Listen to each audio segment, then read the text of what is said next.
அன்பிற்குரிய ஸ்ரீ குபேர கணபதி அருளாசிரியர் நீலமேக சுவாமி அனுகிரகம் எல்லாம் வல்ல இறைவனுக்கு கோடான ஒரு நன்றி தெரிவித்துக் கொண்டு இப்போது நாம் காண இருப்பது பாவம் தீர்க்கும் திருவிடைக்களி முருகன். 6 படை வீடு கேள்விப்பட்டிருப்பீங்க, எல்லா ஸ்தலங்களும் கேள்விப்பட்டிருப்பீங்க. ஆனால் இதிலே சிறப்பு திருவிடைக்களி முருகன், பாவங்களை தீர்க்கும் முருகன். அதை பற்றி வரலாறை பற்றி பார்க்க போகிறோம். முருகனோட அருள் பெற காணொலியை சப்ஸ்கிரைப் பண்ணுங்கள். சப்ஸ்கிரைப் பண்ணி பார்த்தா அவனோட அருள் நிச்சயம் நல்லது நடக்கும்.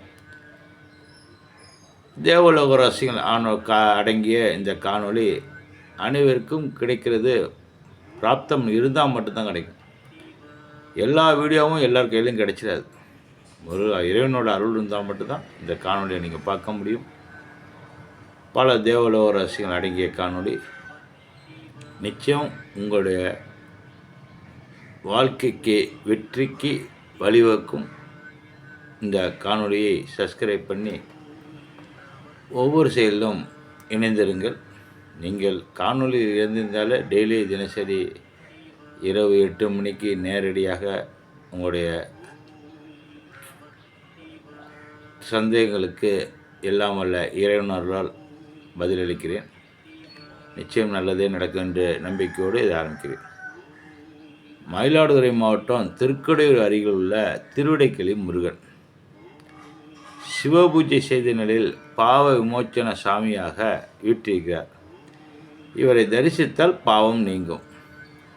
சூரபத்மனை முருகன் வென்றார். சூரபத்மனின் மகனான இரண்யாசுரன் முருகனுக்கு பயந்து தரங்கம்பாடி கடலுக்குள் ஒளிந்தார். சிவபக்தனான அவனையும் பராசக்தியும் அல்லால் முருகன் வென்றார். இரண்யாசுரனே ரொம்ப மகா பெரிய சிவபக்தன். அவரை வெல்றது அவர் அதிசயம் கிடையாது. அவ்வளோ பெரிய மகா சக்தி படைத்தவர். அசுரனாக இருந்தாலும் சிவபக்தனை வென்றதால் முருகனுக்கு பாவம் உண்டானது. அதை போக்க இங்குள்ள குராமரத்தின் அடியில் தவம் இருந்தார். திருவிடைகளில் குராமரம் இருக்குது, கோயில் உள்ளார, அது கீழே தவம் இருந்தார். இதனால் திருக்குறாவடி என இத்தலத்திற்கு பேர் வந்தது. இவரை தரிசித்தால் பாவம் நீங்கும். இங்கே உள்ள முருகன் 6 அடி உயரத்தில் கிழக்கு நோக்கி நின்ற நிலையில் இருக்கிறார். சுவாமியின் வலது கை அபயம் தரும் விதத்திலும் இடது கை தொடையில் வைத்தபடியும் உள்ளன. கருவறையில் ஒரு சிவலிங்கம், உட்புறத்திலும் மற்றொரு சிவலிங்கம், முருகனின் முன்புறமும் உள்ளன. தினமும் அர்த்தஜாம பூஜையின் போது முருகன் பூஜித்த பத்திரலிங்கத்துக்கு முதலில் பூஜை நடக்கும். குராமரத்தின் அடியில் தியானம் செய்ய மனத்தெளிவு, அறிவு கூர்மை உண்டாகும்.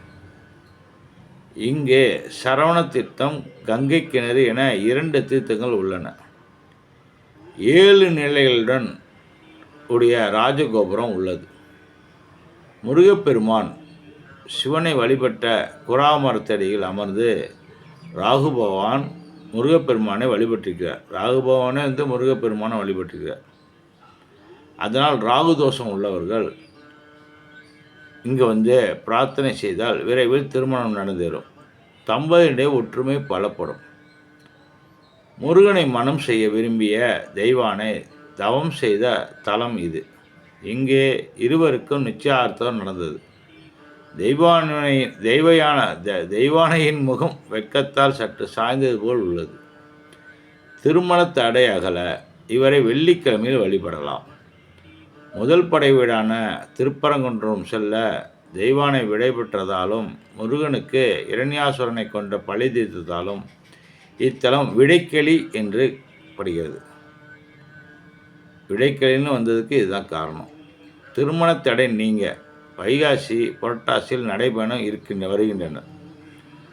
நவக்கிரகங்கள் இல்லாத இந்த ஆலயத்தில் முருகப்பெருமானை நவநாயகர்களாக இருந்து அருள் பாலிப்பதாக ஐதீகம். இத்தல முருகனை வழிபட்டாலே அனைத்து விதமான நவக்கிரக தோஷங்களும் விலகிவிடும்.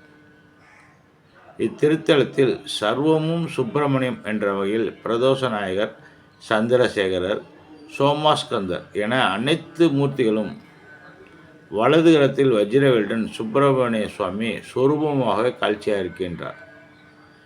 சண்டிகேஸ்வர சன்னதியில் உள்ள சிவ சண்டிகேஸ்வரரும் குக சண்டிகேஸ்வரரும் தங்கள் திருக்கரத்தால் மழுவை ஏந்தாமல் வஜ்ரவேலை ஏந்தி காட்சி தருவது குறிப்பிடத்தக்கது.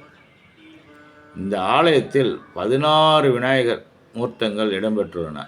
பொதுவாக கோவில் கொடிமரத்தின் அடியில் விநாயகர் மட்டுமே காட்சி தருவார் எங்கே பார்த்தாலும். ஆனால் இந்த ஆலயத்தில் மட்டும் 16 விநாயகர் மூர்த்திகள் இடம் இருக்குது. இங்குள்ள கொடிமரத்தின் கீழ் விநாயகர் பெருமான் வேலவனும் காட்சி தருவது தனி சிறப்பு. எங்கே பார்த்தாலும் கணபதி மட்டும்தான் பார்த்துருப்பீங்க. இங்கே விநாயகரும் முருகப்பெருமானும் சேர்ந்து காட்சி இருந்திருக்காங்க. இந்த கோயிலுக்குள்ளார போயிட்டு வந்தாலே அந்த எம்பெருமான் ஓம் சரவணபவன ஓம் குபேர கணபதி தம்பியான முருகப்பெருமான் வேலுடன் விட்டிருப்பார். இங்கே திருக்குறாவரி மரத்தின் கீழ் தினசரி அன்பர்களால் வேல்மாறல் படிக்கப்படுகிறது. இங்கே வேல்மாறல் படிக்கிறதுனால என்ன விசேஷம்னா, முருகப்பெருமான் தவம் இருந்த இடங்கிறதுனால நிச்சயம் பாவங்கள் தீரும். அடுத்தது மெயினாக திருமண தடையகளும் தொழில் விருத்தி அடையும். நம்முடைய சாபங்கள் நீங்கும். நம்முடைய பல தோஷங்கள் இருக்கும், சில தோஷங்கள் இருக்கும். அறிந்தும் அறியாமலும் தெரிந்தும் தெரியாமலும் சில தோஷங்கள்லாம் நமக்கு கண்ணுக்கு தெரியாமலே இருக்கும். அதெல்லாம் இது இந்த இடத்துல இருந்து ஒரு தியானம் இருந்தாலே போதும். வெளியூர்லேருந்து வரவங்க ஒரு அரை மணி நேரம் 1 மணி நேரத்தையும் கொஞ்சம் உட்காந்துருந்து போங்க. அவசரப்படாதீங்க. எதாக இருந்தாலும் கடன்னு ஓடாதீங்க. இறைவனை பார்க்குறதுக்காக நேரம் இல்லைன்னு காரணத்தை கொண்டு ஓடாதீங்க. இது ஒரு அற்புதமான முருகப்பெருமானோட தலம். அவன் அருளாலே அவனத்தால் வணங்கி நிச்சயம் நல்லது என்று நம்பிக்கையோடு வாங்க. வெற்றி உங்களுக்கு நிச்சயம். ஒரு சிறப்பான கோயில். இங்கே நீங்கள் வரப்பே உணவெல்லாம் எடுத்தாந்துங்க. இங்கே இன்னும் அந்தளவுக்கு வசதி கிடையாது, ஹோட்டல்லாம் அந்தளவுக்கு கிடையாது. வரப்பே உணவெல்லாம் எடுத்தாந்துங்க. உணவெல்லாம் எடுத்தாந்து இங்கே தியானம் பண்ணிவிட்டு அதுக்கப்புறம் சாப்பிட்டுட்டு செல்வது நல்லது. காலையில் எப்போதும் போல் மதியானம் 12:30 மணிக்கு நட சேர்த்துருவாங்க. 12:30 மணிக்கு எப்போதும் போல் மாலை 4:30 மணிக்கு. அது கொஞ்சம் உட்கிராமமாக இருக்கும். அதனால் நீங்கள் வரப்போ ப்ரிப்பரையோடு வாங்க. இங்கே அவஸ்தைப்படாதீங்க. முருகப்பெருமானை வணங்குங்கள். வேல்வேல் முருகா, வெற்றிவேல் முருகா. காணொலியை சப்ஸ்கிரைப் பண்ணுங்கள். வாழ்க வளமுடன். திருச்சிற்றம்பலம். நன்றி, வணக்கம்.